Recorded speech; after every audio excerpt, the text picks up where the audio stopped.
Hello বন্ধুরা, আমি অমিত আছি তোমাদের সঙ্গে। আর তোমরা শুনছো ভৌতিক কথা, কিছু অনুভূতি এমন যা তোমাদেরও হতে পারে। সঙ্গে রয়েছে নেহা। Welcome back. আজকে তোমরা শুনবে মোট 3টি ঘটনা। প্রথমটা একটা জিনকে কেন্দ্র করে বলতে পারো, দ্বিতীয়টা রেল লাইনের ঘটনা, তৃতীয়টা একটা বাথরুম করতে গিয়ে ভয়ঙ্কর অভিজ্ঞতা হয়েছিল, যেটা তোমরা শুনলে হয়তো নিজেদের সাথে রিলেট করতে পারো। সেরকমই একটা ঘটনা তোমরা শুনতে চলেছ। যাই হোক, এই নিয়ে আর বেশি কথা বাড়াচ্ছি না, তোমরা চুপটি করে বসে পড়ো, কানে টুক করে হেডফোনটা গুঁজে নাও। আমরা ভূতের রাজ্যে পাড়ি দিতে চলেছি, তোমরা সিট বেল্ট বেঁধে নাও। ভূতের রাজ্যে পাড়ি দিতে গেলে কিন্তু অবশ্যই কানে টুক করে হেডফোনটা গুঁজে নিতে হবে। আশা করছি গুঁজে নিয়েছ। চলো এবার আমরা পাড়ি দিই ভূতের রাজ্যে। হ্যালো অমিত, কেমন আছো? আমি তোমার চ্যানেলের অনেক পুরনো একজন শ্রোতা। তুমি আমার বয়সে অনেকটাই ছোট, এই জন্য তোমাকে আমি নাম ধরেই সম্বোধন করছি। আর দয়া করে চ্যানেলে আমার নামটি গোপন রাখার জন্য আর্জি জানাচ্ছি। আমি এই ঘটনাটি শুনেছি আমার মায়ের কাছ থেকে। আবার এই ঘটনাটি বহু বছর আগে আমার মাও শুনেছে আরও একজনের থেকে। সেটি হচ্ছে আমার মায়ের ঠাকুরদা। ঘটনাটি তখনকার, যখন আমাদের ভারতবর্ষ স্বাধীন হয়নি এবং সেই সময় ছিল জমিদার প্রথা। সেই সময় আমার মামার বাড়ি এলাকায় যিনি জমিদার ছিলেন, তার নাম এই মুহূর্তে আমার মনে পড়ছে না। সে জমিদারের একমাত্র কন্যা ছিল, যার নাম ছিল স্বরূপা। নামটা যেন ওর রূপের সাথে একদমই সার্থক ছিল। ঘন কালো চুল যেন হাঁটু ছুঁয়েছে, গায়ের রং শ্যামলা থেকে উজ্জ্বলের দিকে, চোখ দুটো টানা টানা এবং শরীরের গড়ন মেদবিহীন। একদম পারফেক্ট সুন্দরী ট্যাগটা অনায়াসেই তাকে দেওয়া যেতে পারে। মেয়েটি এত রূপবতী হওয়া সত্ত্বেও সে প্রচণ্ড নরম এবং মাটির মানুষ ছিল। সে তার প্রজাদের সাথে প্রজার মতো না, বরং বন্ধুর মতো আচরণ করত। এতে অবশ্য জমিদারের কোনো আপত্তি ছিল না। জমিদার বাবুও ভালো মানুষ ছিলেন। এভাবে স্বরূপার যখন 15 বছর বয়স, তখন সেই রাজ্যের মন্ত্রীর ছেলের সাথে তার বিয়ের কথাবার্তা চলতে থাকে। আমি তো আগেই বলেছি, তাকে দেখতে অনেক সুন্দরী ছিল, তাই জন্য তাকে পছন্দ করতে আর বেশি বেগ পেতে হয়নি। যথাসময়ে তার বিয়ে হয়ে যায়। এরপর কনে বিদায়ের পালা। স্বরূপাকে তারা নিজেদের সম্পত্তির 70% দিয়ে পাঠিয়েছিল, কারণ একমাত্র মেয়ে, তাকে ছাড়া আর বাবা মায়ের কিছুই নেই। তাই জন্য নিজের সবটুকু উজাড় করে নিজের একমাত্র মেয়ে হিসেবে দিয়েছিল। সেই কনের বেশে এত স্বর্ণালঙ্কার সাজে সজ্জিতার রূপ যেন কোনো এক দেবী প্রতিমার চাইতে কম কিছু না। সেই সময় তো আর এখনকার মতো এত গাড়ির ব্যবস্থা ছিল না। গরুর গাড়ি নয়তো পালকি ছিল একমাত্র ভরসা। তার বাড়ির থেকে শ্বশুরবাড়ির দূরত্ব ছিল প্রায় 3 দিনের পায়ে হাঁটা পথ। তো অত লোক না থাকায় তারা ওভাবে প্রতিদিন একটু করে বিশ্রাম নিতে নিতে হাঁটছিল। একসময় তারা শ্বশুরবাড়ির গ্রামে পৌঁছে যায়। সেখানকার একটা ছোট মন্দিরের পাশে তারা তাঁবু খাটায় রাত্রে ঘুমানোর জন্য। প্রায় 200 জন মতো লোক সে রাত্রে বাড়ি ফিরছিল। তারা প্রত্যেকে রাতে একটা কমন স্বপ্ন দেখে। তারা স্বপ্নে দেখে একটা সুদর্শন যুবক সবার উদ্দেশ্যে বলছে, আপনারা যাকে নিজের বাড়ির বউ করে এনেছেন, তাকে অনুগ্রহ করে ছেড়ে দিন। সে আপনাদের মতো মানুষ নয়, মনুষ্য জন্ম নিয়ে এসেছে, কিন্তু সে আসলে একজন জিন। আপনারা যদি তাকে সম্মানে বিদায় না দেন, তবে আপনাদের বংশের ক্ষতি হবে। এই বলে সেই সুদর্শন যুবকটি গায়েব হয়ে যায়। পরদিন সকালবেলা তারা ঘুম থেকে উঠে দেখে সেই স্বরূপা কোথাও নেই। চারিদিকে খোঁজা হলে সবাই দেখতে পায় স্বরূপা হাঁটতে হাঁটতে চলে যাচ্ছে। অনেক ডাকাডাকি করে দুজন ঘোড়া নিয়ে এগিয়ে যায়, কিন্তু সে যেন কোথাও জঙ্গলের মধ্যে মিলিয়ে যায়। তারা হতাশ হয়ে বাড়ি ফিরে আসে এবং খবর পাঠায় মেয়ের বাড়িতে। সবে খবর পাঠিয়েছে। সেদিন সন্ধেবেলা স্বরূপার বাড়ির সবাই তাদের বাড়িতে আসে এবং জমিদার মশাই সবার উদ্দেশ্যে চোখ ভিজিয়ে বলে, আমি আর আমার স্ত্রী নিঃসন্তান ছিলাম। আমরা দুপুরবেলা ভগবানের কাছে প্রার্থনা করতাম যাতে আমাদের একটা সন্তান হয়। একদিন জঙ্গলের মধ্যে আমরা একটা মিষ্টি পুতুলের মতন মেয়েকে খুঁজে পাই। মেয়েটার এত সুন্দর রূপ দেখে আমরা মুগ্ধ হয়ে তাকে বাড়িতে নিয়ে আসি, কিন্তু আমরা ভাবতে পারিনি যে ও মানুষ নয়, কখনো বুঝতেও দেয়নি যে আমাদের মতো একজন নই। এই ঘটনাটা এইটুকুই, একদম সাধারণভাবে লিখেছি, তুমি তোমার মতো করে গুছিয়ে পড়ে শুনিও। ঘটনাটা একদম সত্যি ঘটনা। তোমাকে আমি জায়গাগুলোর ছবি পাঠাবো, আর ঘটনাটার সত্যতা যাচাই করার জন্য কয়েকজনের নাম্বার তোমাকে প্রোভাইড করে রাখছি। তুমি তাদেরকে ফোন করে ঘটনাটার সত্যতা বিষয়ে যাচাই করে নিতে পারো। অনেক অনেক ভালো থেকো, সুস্থ থেকো। তোমার এবং ভৌতিক কথা চ্যানেলের উন্নতি কামনা করি। সত্যি কথা বলতে ঘটনাটা একদম অবিশ্বাস্য যাকে বলে। এমন ঘটনা বিশ্বাস করতে সত্যিই খুব কষ্ট হয়। আমার তো কষ্ট হয়, কারণ আমরা এতদিন ধরে সবসময় কোয়ালিটি মেনটেন করে এসেছি। আমরা কখনোই অতিরঞ্জিত ঘটনা শোনাইনি। আমাদের কাছে বারবার সেরকম ঘটনা এসেছে, বাট আমরা সিলেকশন করে সেগুলি শুনিয়েছি। অতিরঞ্জিত ঘটনা থেকে আমরা সবসময় বিরত থেকেছি। কিন্তু জিন, এই জিন জিনিসটা এমন একটা বিষয় যেখানে সব কিছু সম্ভব। হয়তো এই জিনের জন্যই আমি ঘটনাটা তোমাদেরকে শোনাতে পারলাম। তোমরা কি জানো যে জিনেদের একটা নিজস্ব নাকি জগৎ থাকে? এরকম আমাদের পাড়াতেও একজনের হয়েছিল, যদিও সে সেটা ঠিক করে নিয়েছিল। তাকে লোভ দেখিয়েছিল যে তুমি যদি আমার সাথে ঘর সংসার করো, তুমি যদি আমার সাথে থাকো, তোমাকে টাকা পয়সা ধন দৌলত দিয়ে একদম ভরিয়ে দেব। বাট আমার ভুল হচ্ছে, সেটা জিন না, ওটা পরী। তো ছেলেদেরকে বলে জিন আর মেয়েদেরকে বলে পরী। তো ওই ছেলেটাকে পরী ধরেছিল। ছেলেটা যখনই সকালবেলা ঘুম থেকে উঠতো না, তখন সে দেখতো তার গায়ে অনেক আঁচড়ের দাগ। বুঝতেই পারছো আমি কি বলতে চাইছি। তো এরকম 2-3 দিন চলার পর ছেলেটা তার বাড়িতে জানায় এবং তারপরে অনেক কিছু করে সেই পরীর কাছ থেকে তাকে রক্ষা করে। এরকম ঘটনা আমরা বহুবার শুনেছি। জিনের নাকি বাচ্চা হয়, তাদের জগতের একটা বাচ্চা হয়। এরকম ঘটনা বহু দিন ধরে শুনে আসছি এবং বারংবার শুনছি। তাই জন্যই জিন রিলেটেড বিষয়টা না অবিশ্বাস যে হয় সেটা একদমই বলবো না, আবার 100% বিশ্বাস হয় সেটাও বলবো না, কারণ আমি নিজের চোখে দেখিনি। তো আমি তবুও বলবো যে ভৌতিক কথা কোনো রকম অন্ধবিশ্বাস, কোনো রকম কুসংস্কার বা কোনো রকম নেগেটিভিটিকে প্রচার করে না। ভৌতিক কথার কাজ শুধুমাত্র মানুষের জীবনে ঘটে যাওয়া ঘটনা সবার সামনে তুলে ধরা, নচেত আর কোনো উদ্দেশ্য নেই। তো আর দেরি করো না, এখনও যারা লাইক কমেন্ট আর শেয়ার করনি করে দাও। এই ঘটনা রিলেটেড কোনো কমেন্ট থাকলে তোমরা কমেন্ট করে জানাও। চলো এবার আমরা শুরু করছি পরের একটা জমজমাট ঘটনা। হাই অমিতদা, আমি অলিভা। আমি তোমার একদম নতুন শ্রোতা। আশা করি তুমি খুব ভালো আছো এবং তোমার ভৌতিক কথার বাকি পরিবারের সকল সদস্যরা খুব ভালো আছে। আজকে আমি তোমার সাথে আমাদের রেল স্টেশনের একটা ঘটনা শেয়ার করছি। প্রসঙ্গত বলে রাখি, আমি শ্যামনগরের বাসিন্দা। আমি বর্তমানে এখন কলকাতায় থাকি, কিন্তু মাঝে মধ্যে আমি আমার বাড়িতে যাই বাড়ির সবার সাথে দেখা করতে। তো ঘটনাটা আমার স্কুল লাইফের। আমি আমার স্কুলের নামটি উল্লেখ করতে পারছি না। তো আমাদের স্যার আমাদের রাত 8:30 থেকে রোজ পড়াতেন। আমার বাড়ি আতপুর, আর আমাকে পড়তে যেতে হতো ইছাপুরে। বাড়ি ফিরতে ফিরতে প্রায় রাত 11:30টার কাছাকাছি বেজে যেত। প্রতিদিন আমার বাবা স্টেশনের বাইরে গাড়িতে অপেক্ষা করত আমার জন্য, আমাকে গাড়ি করে নিয়ে যাওয়ার জন্য। ঘটনাটা যেদিনকার, সেদিন খুব বৃষ্টি হচ্ছিল, তাই স্যার দেরি করে ছেড়েছিল।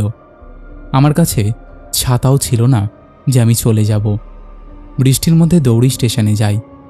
স্যারের বাড়ি স্টেশনের একদম কাছেই ছিল, তাই জন্য কোনো সমস্যা হয়নি পৌঁছে যেতে। কিন্তু স্টেশনে এসে দেখি এই কি অবস্থা। স্টেশনে কোনো লোক নেই, আর ট্রেনেরও কোনো পাত্তা নেই। প্রায় আধ ঘন্টা দাঁড়িয়ে স্টেশনের টাইম টেবিল থেকে দেখি একটা ট্রেন কিছুক্ষণের মধ্যেই আসবে। তখন ঘড়িতে প্রায় রাত 10:30 বাজে। দেখি একটা ট্রেন এলো।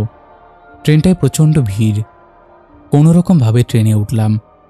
যেহেতু একটা বাচ্চা মেয়ে, তাই জন্য আমার একটা বিশেষ করে অ্যাডভান্টেজ হয়েছিল।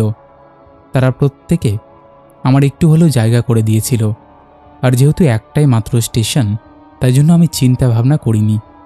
ট্রেন ছাড়তেও বেশ খানিকটা সময় নিয়েছিল। আমি যখন শ্যামনগর স্টেশনে নামি তখন প্রায় রাত 11:10। স্টেশনে নেমে বুঝতে পারি এই ট্রেন থেকে আর কেউই নামছে না। আর বৃষ্টির কারণে সমস্ত দোকানপাট খুব তাড়াতাড়ি বন্ধ হয়ে গেছে। হাতে গোনা কিছু মানুষ তখন স্টেশনের আশেপাশে ঘোরাফেরা করছে। বৃষ্টি থামার অপেক্ষা করছিলাম। যখন বৃষ্টিটা থামবে তখনই আমি আশেপাশের কারোর থেকে বাবাকে ফোন করে ডাকা করাবো। কিন্তু বৃষ্টি থামার কোনো মতেই নাম নিচ্ছিল না। এই জন্য আমি ঠিক করি যে আমি রেল লাইন ধরে হাঁটতে হাঁটতে খানিকটা এগিয়ে গিয়ে বাবা যেখানে দাঁড়াই সেখানকার কোনো শেডের তলায় দাঁড়িয়ে থাকব। আমি প্রথমে ঠিক করি যে আমি টিকিট কাউন্টারের সামনেটাই দাঁড়াবো, আর বৃষ্টি থামলে আমি সোজা রাস্তা দিয়ে চলে যাব। কিন্তু সেদিকে গিয়ে দেখি সেখানে প্রচুর জল জমেছে। আর আমার জল জিনিসটাই প্রচণ্ড ঘৃণা লাগে, কারণ চারিদিকে ড্রেনের জল একদম থই থই অবস্থা। এই জন্য আমি ঠিক করি যে আমি বৃষ্টিতে ভিজতে ভিজতে বাবা যেদিকটা দাঁড়িয়ে থাকে সেদিকটা গিয়ে দাঁড়িয়ে থাকব। আমি সোজা প্ল্যাটফর্ম থেকে বেরিয়ে সোজা হাঁটতে থাকলাম। তখন বৃষ্টিটা মোটামুটি ধরেছে, কিন্তু তাও সেটা একটা মানুষকে খুব সহজে ভিজিয়ে ফেলার জন্য যথেষ্ট। যারা শ্যামনগর স্টেশন বা শ্যামনগর স্টেশনের আশেপাশে থাকে বা যারা শ্যামনগর স্টেশনের আশেপাশটাকে চেনে তারা হয়তো জেনে থাকবে যে স্টেশন থেকে রাস্তার দিকে যাওয়ার অনেকগুলো রাস্তা আছে। একটা সোজা রাস্তা চলে যাচ্ছে টিকিট কাউন্টার থেকে বেরিয়ে। ওপরে একটা রাস্তা আছে যেটা প্ল্যাটফর্ম থেকে সোজা চলে গিয়ে একদম শেষ মাথা দিয়ে নামলে এবং সেখান থেকে হাঁটতে থাকলে একটা রেলের ক্রসিং পড়ে, যে ক্রসিং থেকে বাঁদিকে চলে গেলে একদম মেইন রোডে রাস্তা পড়ে। তো আমি সেই রাস্তাটাই বেছে নিয়েছিলাম বেরোনোর জন্য। সে রাস্তাটার পাশেই ছিল রেল লাইন। যেহেতু প্ল্যাটফর্ম দিয়ে একদম সোজা যেতে হবে, তাই জন্য সেখানে রেল লাইন থাকাটা খুবই গুরুত্বপূর্ণ। একটা কথা বলে রাখি, আমি যে সময়কার কথা বলছি সেই সময় কিন্তু শ্যামনগরে ডমিনোস পিৎজা তৈরি হয়নি। এখন যেরকম ঝড় বৃষ্টি যাই হোক না কেন সেখানকার ডেলিভারি বয়রা রাস্তা দিয়ে প্রায় যাতায়াত করে, কিন্তু সেই সময় সেগুলোর ব্যবস্থা ছিল না। আমি হাঁটতে হাঁটতে প্ল্যাটফর্মের একদম শেষ মাথায় চলে এসে দেখি সমস্ত দোকানপাট বন্ধ এবং সেদিকে বেশ খানিকটা জল জমেছে। আমার মাথায় হাত পড়ে গেল যে জলের জন্য আমি রাস্তা দিয়ে এলাম আর সেদিকেও জল, কিন্তু কিছু করারও নেই। যেহেতু আমি অনেকটা এগিয়ে এসেছি তাই আর ইচ্ছাও করল না ঘুরে আবার যেতে। বারে বারে বৃষ্টিতে কারই বা ভালো লাগে, তাই আমি জলটাকে পেরোতে পেরোতে এগোতে লাগলাম। যখন একদম শেষ মাথায় চলে এসেছি তখন আমি দেখি আমার সামনে থেকে একটা ট্রেন পাস করছে।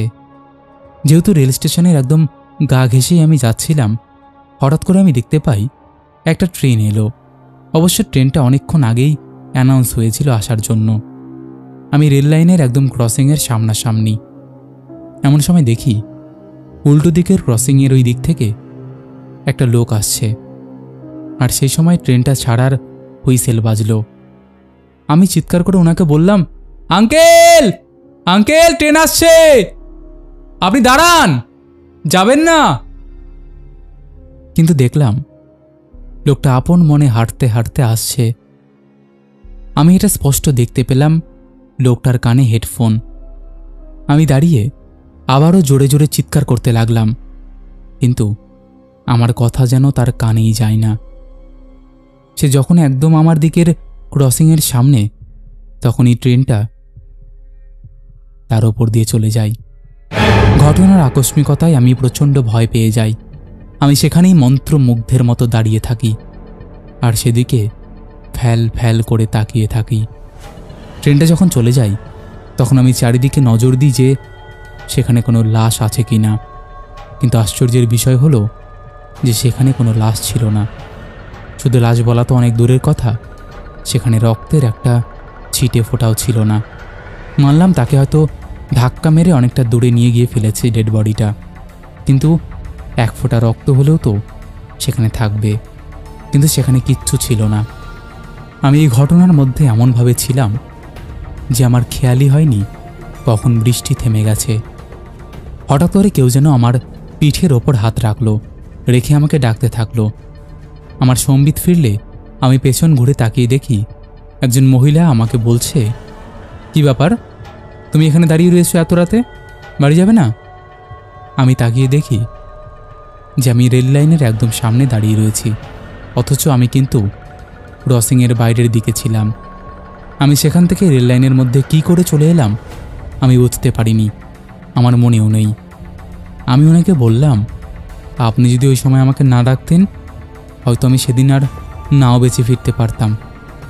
আমি ওনাকে কি বলবো তার আগেই উনি আমাকে বললেন, জায়গাটা ভালো না, এখান থেকে চলো ওই দিকে, এখানে কোনো লোকজন নেই, তুমি কেন একা একা দাঁড়িয়ে রয়েছো?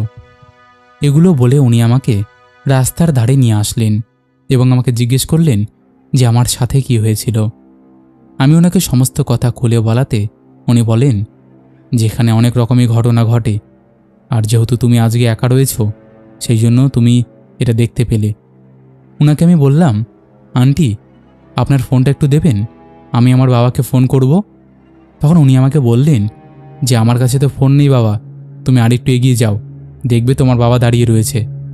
আমি আন্টিকে বললাম, আন্টি আপনি আমার সাথে চলুন, আমার একা একা প্রচণ্ড ভয় করছে, আপনার সাথে আমার বাবারও পরিচয় করিয়ে দেব। তিনি তখন আমাকে বললেন, আমি তো এখান থেকে যেতে পারবো না বাবা। এরপর আমি ওনাকে বললাম, আপনাকে অনেক অনেক ধন্যবাদ আমার জীবনটা বাঁচানোর জন্য। তখন আন্টি বললেন, ধন্যবাদ দিতে হবে না তোমাকে, তুমি সাবধানে থেকো। আমি ওনাকে আসছি বলে বেরোতে যাব, এমন সময় উনি আমাকে একটা অদ্ভুত কথা বললেন। তিনি বললেন, সব সময় সবার উপকার করবে, আর রাস্তা দিয়ে যখন যাবে তখন সোজা তাকিয়ে থাকবে, অন্যদিকে তাকাবে না, তাকালে তোমারই ক্ষতি হবে। আজকে আমি না হয় বাঁচিয়ে দিলাম, সবাই কিন্তু আমার মতো নয়। এই বলে আমার চোখের সামনে থেকে যেন উনি রীতিমতো ভ্যানিশ হয়ে গেলেন। আমি ঘটনার আকস্মিকতায় আবারও খানিকক্ষণ দাঁড়ানোর চেষ্টা করলাম। আমি দেখি যে আমার বাবা আমাকে দূর থেকে ডাকতে ডাকতে আসছে। বাবার কাছে যেতেই আমি বাবার গায়ের ওপর অজ্ঞান হয়ে পড়ে যাই। পরে বাড়িতে এসে আমার মা আমার চোখে জল ছিটিয়ে দেয় এবং আমার জ্ঞান ফেরে। আমার প্রচণ্ড জ্বর এসেছিল। আমার জ্বর সারানোর পরে আমি সমস্ত কিছু বাড়িতে বললাম। তারপর থেকে আমি কোনোদিনও ওই স্যারের কাছে অত রাতে পড়তে যাইনি। আমি শ্যামনগরেই আমাদের এক স্যারের কাছে পড়তাম এবং সেখান থেকেই এইচএস পাস করেছি। এবার দাদা আমি কিছু কথা বলতে চাই। শ্যামনগর স্টেশনে এমন অনেক এরিয়া আছে যেখানে এরকম কোনো অস্বাভাবিক কিছু দেখতে পাওয়া মানে বিশাল ব্যাপার। অনেকেই বিশ্বাস করতে চাইবে না এই ঘটনাটা। যারা বলে যে ভূত বলে কিছু নেই, তাদেরকে আমি বলতে চাই, আপনারা যদি কোনোদিনও এসবের পাল্লায় না পড়ে থাকেন তাহলে আপনারা কখনোই বুঝতে পারবেন না যে সেখানে কিছু আছে কি না। আর একটা বিষয় আমার অদ্ভুত লেগেছিল যে আমি এরপরও কিন্তু পরবর্তীতে অনেকবার সেই রাস্তা দিয়ে যাতায়াত করেছি, কিন্তু কখনো আমার সাথে সেই ভদ্রলোক, সেই ভদ্র মহিলার দেখা হয়নি। আমি জানি না সেদিন কে আমার প্রাণ বাঁচিয়েছিলেন, তিনি কে ছিলেন, তার কোথায় বাড়ি আমি কিচ্ছু জানি না। তিনি আমার প্রাণ বাঁচানোর জন্যই হয়তো সেখানে দাঁড়িয়েছিলেন। যদি আমাকে তিনি না বাঁচাতেন তাহলে হয়তো আজকের এই এত সুন্দর জীবনটা আমি আর ফেরত পেতাম না। এই ছিল ঘটনা। আমি একদম গুছিয়ে লিখতে পারিনি। আমি জানি তোমার ভালো লাগে। যদি তোমার ভালো লাগে তুমি ভৌতিক কথা চ্যানেলে পড়ে শুনিও। ভালো থেকো দাদা। বন্ধুরা, এই ছিল তোমাদের অতি পছন্দের একটা ঘটনা, রেল লাইনের ঘটনা। এমন ঘটনা তোমরা কি শুনেছ? সত্যিই পৃথিবীতে কত কি না ঘটে, যেগুলো শুনলে আমরা অবাক ছাড়া অন্য কিচ্ছু হই না। সত্যি এই পৃথিবীটা বড়ই অদ্ভুত। আশা করছি তোমাদের ভালো লেগেছে। কেমন লেগেছে তোমরা অবশ্যই সেটা কমেন্ট করে জানিয়ে দাও। তোমরা যদি এমন ঘটনা শেয়ার করতে চাও তাহলে অবশ্যই শেয়ার করতে পারো। এমন রেল লাইনের ঘটনা খুবই ইন্টারেস্টিং লাগে। এমন টাইপের ঘটনা পড়তেও যেমন ভালো লাগে, তোমাদের শুনতেও ভালো লাগে। রেল লাইন কতটা ডেঞ্জারাস সেটা আমরা বছরের পর বছর ঘটনা শুনেই বুঝতে পারছি। এবং আমি বারবার তোমাদের একটাই কথা বলি যে আমরা কিন্তু কোনো কিছুকে ডিফ্রেম করার জন্য এগুলো করছি না। আমরা শুধুমাত্র মানুষের জীবনে ঘটে যাওয়া ঘটনা সবার সামনে তুলে ধরছি। তার মানে এটা না যে সবাইকে বিশ্বাস করতেই হবে। যারা বিশ্বাস করছো না তারা এগুলোকে এন্টারটেইনড হিসেবেই নিয়ে নাও। চলো আর কথা না বাড়িয়ে এবার আমরা শুরু করছি পরের ঘটনা। নমস্কার অমিতদা, কেমন আছো? আশা করি খুব ভালো আছো। আমি তোমার পরিবারের অনেক পুরনো একজন সদস্য। আমার নাম কমলিকা। আমার বাড়ি হাওড়া আমতাই। আমি আগেও তোমাকে ঘটনা লিখে পাঠিয়েছিলাম। তুমি তোমার গলায় সকল বন্ধুদের পড়ে শুনিয়েছিলে। তাতে আমি অনেক খুশি হয়েছিলাম। কিন্তু সে ঘটনাটা না আমার সাথে ঘটেনি। তাই মনে হলো আমার সাথে যেটা ঘটেছে এবার আমি তোমার সাথে সেটা শেয়ার করি। জানি না এই ঘটনাটা তোমার ভালো লাগবে কি না। যদি ভালো লাগে সকল বন্ধুদের পড়ে শুনিও। ভালো করে গুছিয়ে লিখতে হয়তো পারিনি, তুমি তোমার মতো করে গুছিয়ে বলো। অনেক কথা বলে ফেলেছি দাদা, এবার আমি মূল ঘটনায় আসছি। আমার বাড়ি আমতাই হলেও আমার বাপের বাড়ি একটা গ্রামে। কিন্তু গ্রামের দিকে মানুষ অনেক ছোট বয়সেই মেয়েদের বিয়ে দিয়ে দেয়। সেভাবেই আমার অল্প বয়সে বিয়ে হয়ে যায়। যেখানে বিয়ে হয়েছে সেখানে পরিবারে আমরা মাত্র 4 জন সদস্য ছিলাম। আমি, আমার হাজবেন্ড, আমার শ্বশুরমশাই আর ননদ। আমার শাশুড়ি মা ছিল না। আমাদের বিয়ের 10 দিন পর ননদের বিয়ের দিন ঠিক হয়েছিল, তাই তাড়াহুড়ো করেই আমাদের বিয়েটা হয়। ঘটনাটা শুরু হয়েছিল আমার বিয়ের 1 মাস পর থেকে। 10 দিন পর ননদের বিয়ে হয়ে যায়। আমি তার কিছুদিন পর বাপের বাড়ি চলে আসি। আমার হাজবেন্ড একটা বেসরকারি কোম্পানিতে কর্মরত ছিলেন, তাই আমাকে বাড়িতে রেখে ও প্রতিদিনের মতো ডিউটিতে বেরিয়ে যেত। সকালে ডিউটিতে যেত আর বিকেলে চলে আসতো। যেরকম নর্মালি ডিউটিতে মানুষ বেরোয় সেরকমই। তোমাদের বাড়িতে তখন বাথরুমটা অনেক দূরে ছিল, কারণ আমাদের বাড়িতে আগেকার দিনের মানুষেরা ছিল আর তারা ঘরের সামনে বাথরুম একদমই পছন্দ করতো না, তাই দূরে ছিল। এরকম এক শীতের দিনে আমি বাথরুম করতে উঠেছি। আমাদের বাড়ির পেছন দিকটা ছিল বাথরুমটা। আমি যখনই বাথরুমে যেতাম আমার হাজবেন্ড এসে দাঁড়িয়ে থাকতো। কিন্তু সেদিন আমার হাজবেন্ড যায়নি। সেদিনও ঘুমিয়ে পড়েছিল, তাই ওকে ডেকে আর বিরক্ত করিনি। আমি একাই গিয়েছিলাম বাথরুমে। বাথরুম থেকে যখন আমি বাইরে বের হই তখন একটা অদ্ভুত অনুভূতি হচ্ছিল আমার। অমিতদা, সেটা আমি তোমাকে বলে বোঝাতে পারবো না। তো আমার একটু ভয় লেগেছে, যেহেতু আমার বয়স তখন খুব বেশি ছিল না। তো আমি বাথরুম থেকে বেরিয়ে সামনে যেই পা রেখেছি আমার মনে হচ্ছে আমার পেছনে পেছনে কেউ একটা আসছে। এবার আমি দাঁড়িয়ে পড়লাম, ভাবলাম পেছনের দিকে তাকিয়ে দেখব, কিন্তু আমি সাহস পেলাম না। বাড়ির পেছন থেকে সামনে আসতে আসতে আমার যেন অনেক সময় লাগছে। আমার মনে হচ্ছে আমি বাড়ির পাশে অন্য অনেক কাকিমাদের বাড়ি আছে, তাদের গেটে গিয়ে ধাক্কা দিচ্ছি। আমি যেন আমার কন্ট্রোলে নেই, আর আমার পেছনে ছুটতে ছুটতে আসছে একটা মূর্তি। আমি খুব জোরে চিৎকার করছি আর সবার গেটে ধাক্কা দিচ্ছি, কিন্তু কেউ দরজা খুলছে না। তারপর নিজে ভালো করে তাকিয়ে দেখছি যে আমি না পা নাড়াতে পারছি, না আমি কিছু করতে পারছি। তখন বুঝলাম এতক্ষণ ধরে যেটা হলো সেটা আমার মনের ভুল। তারপর আমি ভয়ে চিৎকার করতে লাগলাম, বাঁচাও, বাঁচাও, আমাকে বাঁচাও। আমি প্রাণপণে চিৎকার করছি, কিন্তু আমার মনে হচ্ছে কেউ শুনতে পাচ্ছে না। আমি এত জোরে জোরে চিৎকার করছি যে আমার গলাটা চিড়ে গেছে।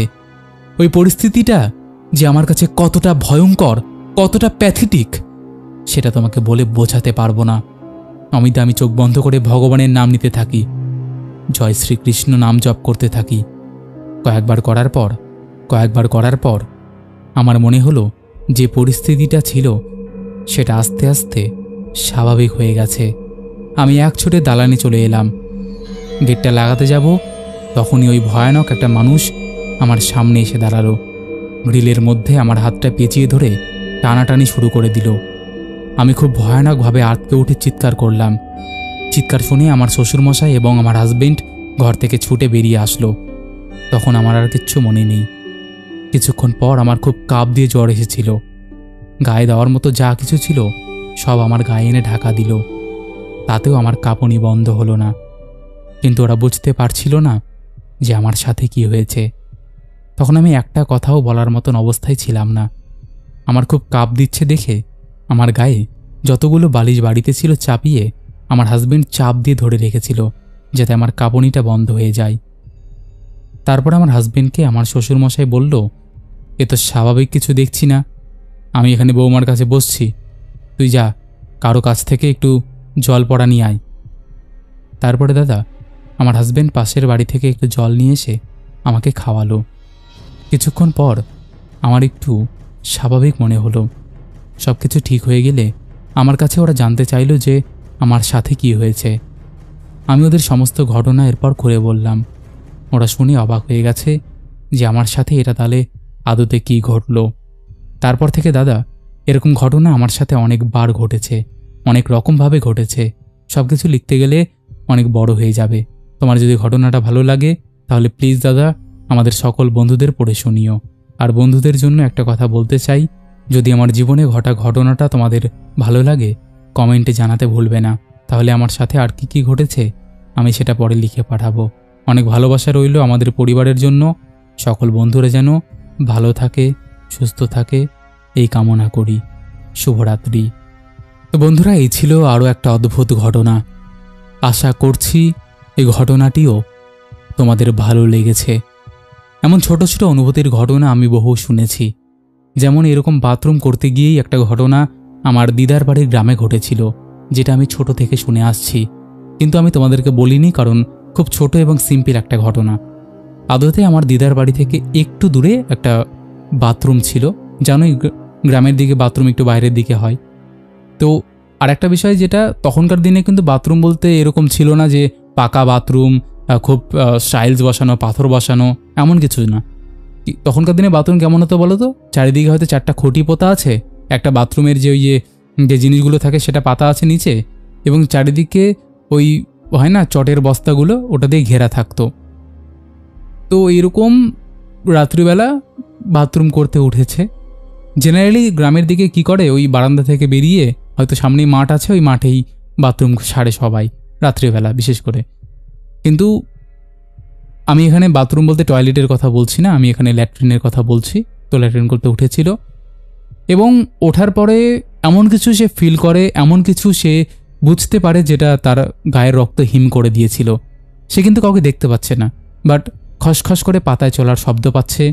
তার আশেপাশে যেন তাণ্ডব নৃত্য হচ্ছে। তার পাশে একটা পুকুর ছিল, সে পুকুরের মধ্যে মনে হচ্ছে কেউ তাণ্ডব লীলা চালাচ্ছে, জলের প্রচণ্ড পরিমাণে আওয়াজ হচ্ছে। এরকম প্রচুর টাইপের ঘটনা, মানে ভবলীলা বলে না, মানে চারিদিকে যেন তাণ্ডব নৃত্য চলছে। এরকমভাবে চলতে চলতে সে কোনো রকমে বাথরুম করে এসে একদম ঘরে এসে ঢুকে পড়েছে। তারপরে পরে যখন সেটা বাড়িতে বলেছিল, তখন বলেছিল যে ওইখানে নাকি, তোমরা কি একটা বিষয় জানো যে গ্রামের দিকে অনেকেই যাদের জায়গা বেশি থাকে তারা মারা গেলে ওইখানেই পুঁতে রাখে, জানো? তো ওই রকমই একটা বিষয় হয়েছিল। ওই বাথরুমের পাশে একজনের জমি ছিল, সেখানে তাকে পুঁতে রেখেছিল, মানে কবর দিয়েছিল, এবং সেই রিলেটেড ঘটনাটাই এটা হয়েছিল। যাই হোক, আশা করছি তোমাদের ভালো লেগেছে। কেমন লেগেছে তোমরা অবশ্যই সেটা কমেন্ট করে জানিয়ে দাও। তোমাদের মধ্যে এখনও যারা এই পরিবারে যুক্ত হওনি, যুক্ত হয়ে যাও। চলো এবার আমরা শুরু করছি শাউট আউট পর্ব।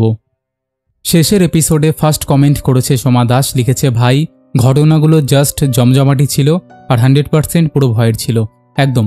সেকেন্ড কমেন্ট করেছে লালটু ডলুই, থার্ড কমেন্ট করেছে বিশ্বজিৎ দাস। দুজনেই লাভ লাভ রিয়াক্ট দিয়েছে। তারপরে কমেন্ট করেছে সোমা দাস, চুমকি ঘোষ, বিশাল পাত্র, রানাজি, মিহির বড়ুই, মনোজিৎ, বিকি বাগচি, অর্ক দাস, গীতা গোস্বামী, সন্দীপ পাল, সৌরভ, তিতিক্ষা, ডিজে ভ্লগার অনিশ লিখেছে, নোটিফিকেশন পাওয়ার সাথে সাথেই সবাই টিভির সামনে বসে পড়লাম ঘটনা শুনতে, একদম গো। তারপরে কমেন্ট করেছে অনিমেষ দাস, রাকেশ এইচডি, সুস্মিতা দাস, নন্দিনী রয়, সুমিত ঘোষ, মনিকা ত্রিপুরা লিখেছে, লাইক দিয়ে শোনা শুরু করলাম, ভৌতিক কথা পুরো জমে উঠেছে গো, একদম। তারপরে কমেন্ট করেছে পূজা হালদার, টিঙ্কু দাস, এসকে আরাফুল হোসেন, অর্পিতা মণ্ডল লিখেছে, দাদা ঘটনাগুলো খুব ভয়ের হয়েছে। আমিও আমার 2 মেয়ে তোমার ঘটনা শুনি, ওরা তোমার ঘটনা শুনতে খুব ভালোবাসে। ওদের নামটা একবার নিও, অদ্রিকা আর প্রীতিশা, ওদের খুব ভালো লাগবে। Hello Adrika, hello Pritisha. তারপরে কমেন্ট করেছে রুবি ব্যানার্জি, সুমন্ত ভট্টাচার্য, রেখা পাসমান, সায়নিকা ব্যানার্জি, সীমা রবি দাস, অপর্ণা দত্ত, অনিশা ব্যানার্জি লিখেছে, দাদা কিভাবে তোমার কাছে ঘটনা পাঠাবো একটু বলবে? ঘটনা পাঠানোর অনেক মাধ্যম আছে গো, দেখো ডেসক্রিপশানে অনেক লিঙ্ক দেওয়া আছে, যেখানে তোমরা চোখ বন্ধ করেই লিঙ্কে ক্লিক করে আমার সাথে যে কোনো সোশ্যাল মিডিয়ায় অ্যাড হয়ে ঘটনা পাঠাতে পারো। আর সব থেকে সিম্পল হচ্ছে আমার হোয়াটসঅ্যাপ নাম্বার তোমরা পেয়ে যাচ্ছ। আমাদের পুরো টিমের হোয়াটসঅ্যাপ নাম্বার তোমরা পেয়ে যাচ্ছ। হোয়াটসঅ্যাপ নাম্বারটা নোট ডাউন করো, সেভ করো এবং জাস্ট সিম্পল তোমরা লিখে পাঠিয়ে দাও, তারপরে পুরো দায়িত্বটা আমার। ঠিক আছে, বুঝতে পেরেছো নিশ্চয়ই? নাহলে তোমরা মেলও করতে পারো যদি তোমরা নাম্বার শেয়ার না করতে চাও। বুঝে গেছো আশা করছি। চলো, তারপরে কমেন্ট করেছে শঙ্কর চক্রবর্তী, ববিতা মণ্ডল, শম্পা দে, সমীরণ ঘোষ, মৌসুমী চক্রবর্তী লিখেছে চলে এলাম রোজকার মতো। আসলে আমার জ্বর, তাই লেট হয়ে গেল গল্প শুনতে, বাট তোমার গলায় ঘটনা শুনে তবেই ঘুমাবো। লটস অফ লাভ দাদা। থ্যাংক ইউ গো, থ্যাংক ইউ সো মাচ। তোমাদের এত ভালোবাসার জন্যই হয়তো এপিসোডটা এগিয়ে নিয়ে যেতে পারছি। তারপরে কমেন্ট করেছে মণিদীপা, বিশ্বজিৎ মণ্ডল, সুমিত দেবনাথ, কৃষ্ণা রয়, তনু সুবীর, সনাতন পাত্র, পীযূষ পাল, জয়শ্রী গুপ্তা, অক্ষয় অধিকারী, সায়ন্ত চক্রবর্তী, আরিয়া দে। তারপরে কমেন্ট করেছে ডিজে ক্রিমিনাল, লিখেছে দাদা আমি নবমীর দিন রাত্রে ওই ট্রেনে চড়েছিলাম, ওই ড্রাইভারের পরের বগিতেই চড়েছিলাম। রানাঘাট ট্রেন ক্রসিংয়ের সামনে ড্রাইভারের কেবিন দিয়ে একটা অদ্ভুত শব্দ শোনা যাচ্ছিল, জোরে জোরে সেটা শোনা যাচ্ছিল। আমি কালীনারায়ণপুর থেকে ট্রেনে উঠেছিলাম মা বাবার সঙ্গে। তারপর ক্রসিং কেবিনের সামনে দাঁড়ানোর পর ওই অদ্ভুত শব্দ হচ্ছিল। আমরা নেমে দেখলাম যে ক্রসিং কেবিনের কিসের যেন শব্দ। আমরা দেখলাম যে ড্রাইভার কেবিনে নেই, কিন্তু যখন আমরা কেবিনে দেখতে যাব তখন সিগন্যাল গ্রিন হয়ে গিয়েছিল, তাই দেখতে পারিনি। যেদিন ঘটনাটা হয়েছিল সেদিনকার কথা বলছে, তাই তো? ভাবা যায়। তারপর কমেন্ট করেছে এমডি মন, অশোক সরকার, কবির বারিক, সঙ্গীতা ডলুই, প্রেরণা, দেবাশিস বাগচি, তথাগত চৌধুরী, সুদীপ্ত ব্যানার্জি, রত্না রয়, বানানি সোনা, অঞ্জলি মণ্ডল, রিয়া বৃষ্টি, গোপাল কর, অজয় দে, পাপড়ি দোলা, সোমা সরকার। এরকম অসংখ্য প্রিয় মানুষেরা আমাদের শেষের এপিসোডে কমেন্ট করেছে, যাদের কমেন্ট আমি আর চাইলেও পড়তে পারছি না। তো আজকের মতন এখানেই শেষ করছি। আবার দেখা হবে নতুন কোনো ঘটনা নিয়ে।